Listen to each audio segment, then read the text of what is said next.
Hi guys, I am राजन पांडे और आप देख रहे हैं शेक्सपियर क्लासेस को, जो कि बिहार में आईएससी के लिए अच्छे कोचिंग संस्थानों में से एक है। और इसका प्रमाण है हमारा हर साल का बेहतर से बेहतर रिजल्ट। जैसे आप इस साल का इंटरमीडिएट का रिजल्ट देखें तो हमारे साथ जो यहाँ पे फोटो में है, जिनको मैं मिठाई खिला रहा हूँ, ये है धीरज कुमार। इन्होंने बिहार इंटरमीडिएट रिजल्ट 2020 में 9वें स्थान को हासिल किया। इनका कुल प्राप्तांक है 466 अंक और बिहार के टॉप 10 पे ये 9वें स्थान पे काबिज हैं। इनके साथ साथ सैकड़ों विद्यार्थियों ने अच्छे मार्क्स लाकर बिहार का तथा कोचिंग का नाम रोशन किया।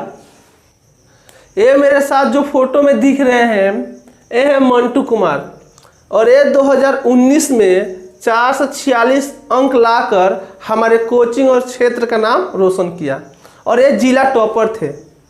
इस तरीके से इनके पहले विवेक कुमार सिंह, वो भी जिला टॉपर थे। हमने हर साल बेहतर से बेहतर रिजल्ट दिया है।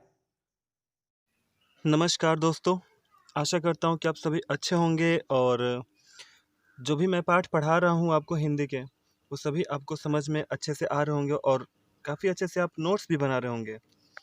तो आज हिंदी के उसी सीरीज़ में 100 नंबर का, आप लोग को पता है कि 100 नंबर का हिंदी हम लोग पढ़ रहे हैं। तो उसी सीरीज़ में आज हम लोग 7वां चैप्टर पढ़ने जा रहे हैं, जिसका नाम है ओ सदा नीरा, जिसके राइटर हैं जगदीश चंद्र माथुर।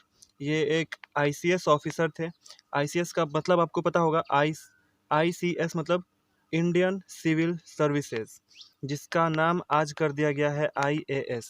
जब अंग्रेज थे तो उस समय इसी आईएएस को आईसीएस कहा जाता था। प्रशासनिक सेवा में जाने के लिए आईसीएस का एग्ज़ाम पास करना पड़ता था। तो जगदीश चंद्र माथुर एक आईसीएस ऑफिसर थे, फिर बाद में राइटर बन गए। ठीक है, तो ये रही इनकी तस्वीर।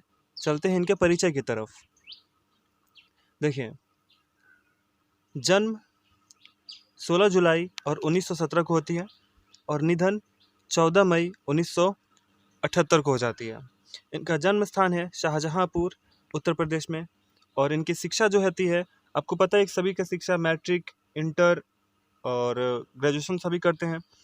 उसके बाद 1941 में आईसीएस की परीक्षा इन्होंने पास की और उसके बाद प्रशिक्षण के लिए, ट्रेनिंग के लिए चले गए अमेरिका। यहाँ से एग्ज़ाम में ये क्वेश्चन पूछा जा सकता है कि जगदीश चंद्र माथुर जी या फिर सिर्फ माथुर जी आईसीएस की परीक्षा कब पास की? तो उत्तर होगा 1941। और अगर ये प्रश्न आता है कि माथुर जी अपने आईसीएस की परीक्षा पास करने के बाद प्रशिक्षण के लिए कहाँ गए, तो आप उत्तर देंगे अमेरिका चले गए। ठीक है, आगे चलते हैं, इनके कार्य के बारे में देखते हैं। देखिए, कार्य तो इनकी बहुत फेमस कार्य हैं, लेकिन इसमें मेन काम इनका है बिहार में ये शिक्षा सचिव बने और फिर ऑल इंडिया रेडियो के महानिदेशक भी बने थे। तो यहाँ से ये प्रश्न आ सकता है कि वो किस राज्य के शिक्षा सचिव बने थे, तो बिहार राज्य।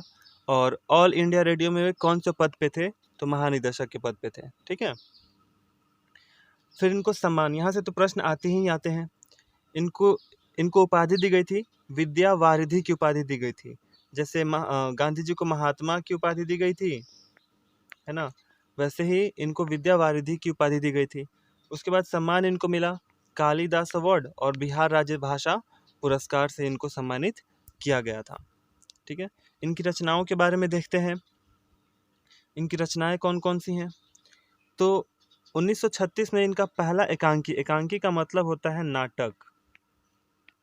एकांकी का मतलब क्या होता है?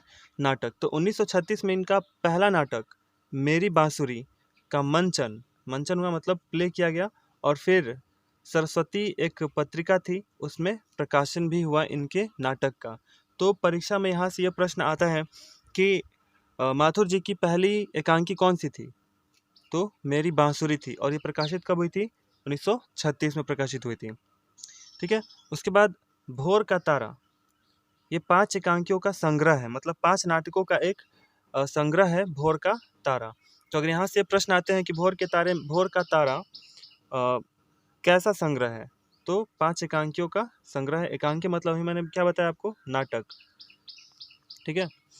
फिर बोलते क्षण निबंध है। बोलते क्षण एक निबंध संग्रह है, ये निबंध संग्रह है।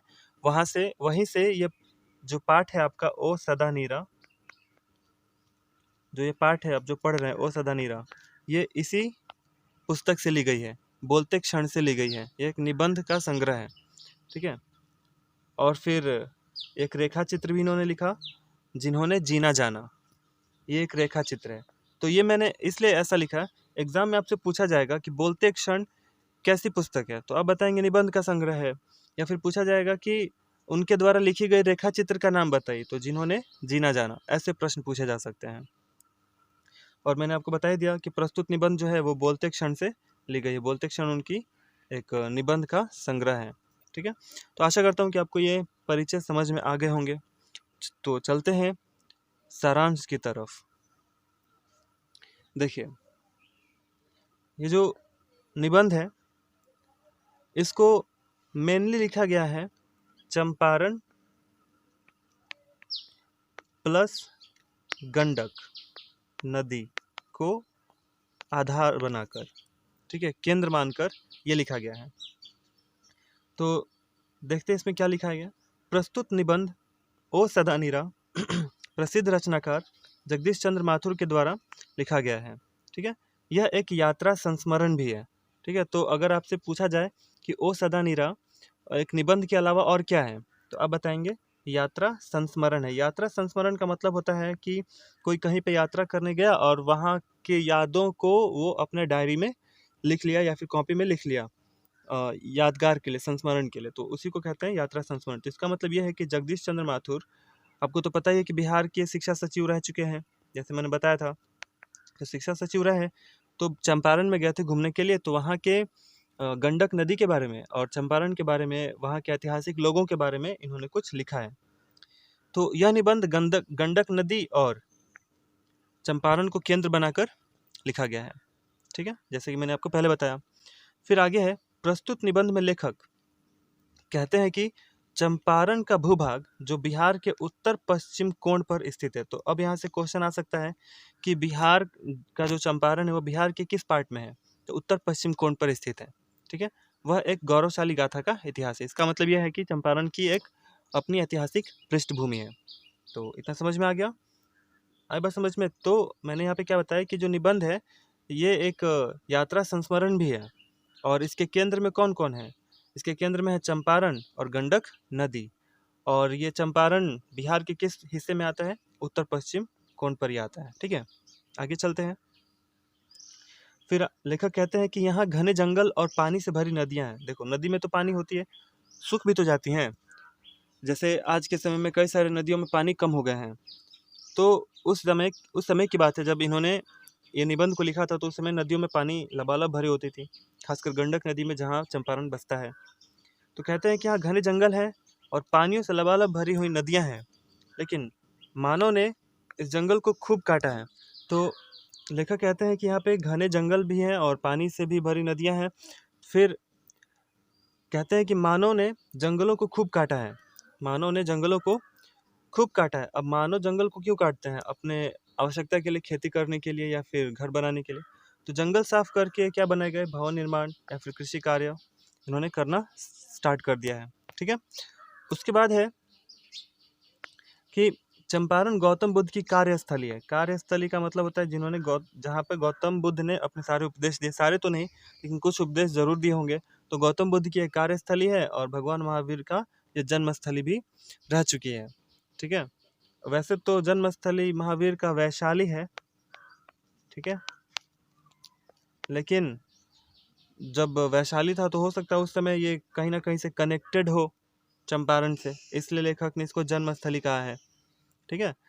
फिर आगे कहते हैं कि यह विभिन्न संस्कृतियों का संगम स्थल है। ये कई सारे संस्कृतियों का संगम स्थल इसको इसलिए मानते हैं लेखक क्योंकि चंपारण में अंग्रेज़ों ने, है ना, अंग्रेज़ों ने कई सारे जातियों को, आदिवासियों को एक स्थान से दूसरे स्थान पर यहाँ पे लाके बसा दिया था। फिर कहते हैं कि यह नीलहो, नीलहो मतलब अंग्रेज़ों को नीलहा कहा जाता था क्योंकि वो नील की खेती करवाते थे, इसलिए अंग्रेज़ों को नीलहा कहा जाता था। तो यह नीलहों ने ज़बरदस्ती नील की खेती कराई थी। बात आई समझ में? आगे चलते हैं। कहते हैं चंपारण में ही महात्मा गांधी के पावन चरण पड़े थे।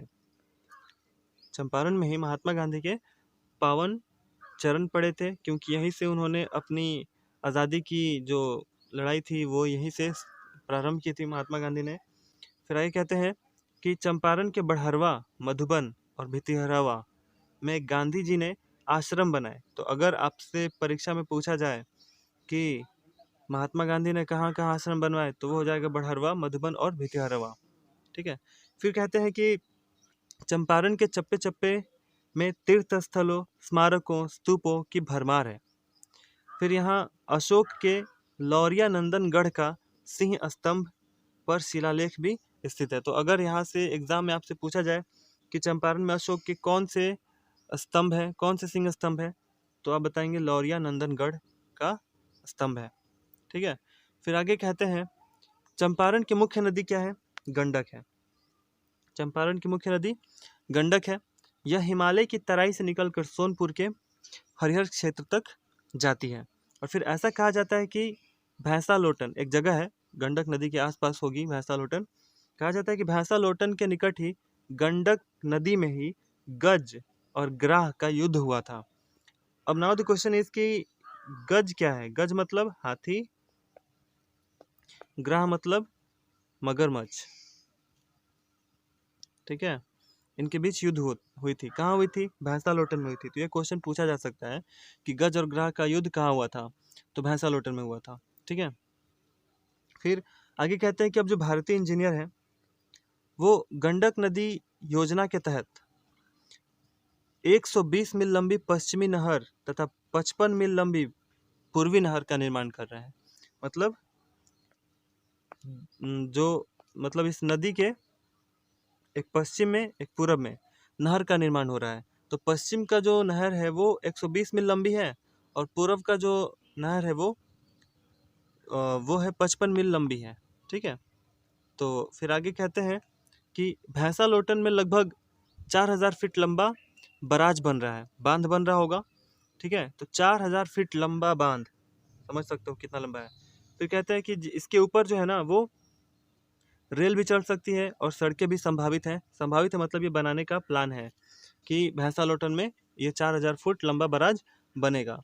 ठीक है। और फिर अब अंत में कहते हैं, अंत में ये गंडक नदी को ओ सदा नीरा, ओ चक्रा, ओ नारायणी, ओ महागंडक कहकर संबोधित करते हैं और कहते हैं कि अब तुम लोगों के भवनों और संपत्तियों को नष्ट नहीं कर सकोगी। ऐसा लेखक क्यों कहते हैं? इसलिए कहते हैं क्योंकि जो गंडक नदी है ना, हर साल इसमें बाढ़ आता था।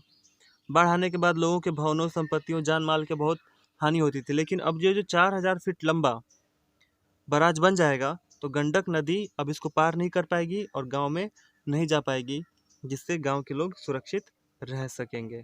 इसलिए कहते हैं। ठीक है।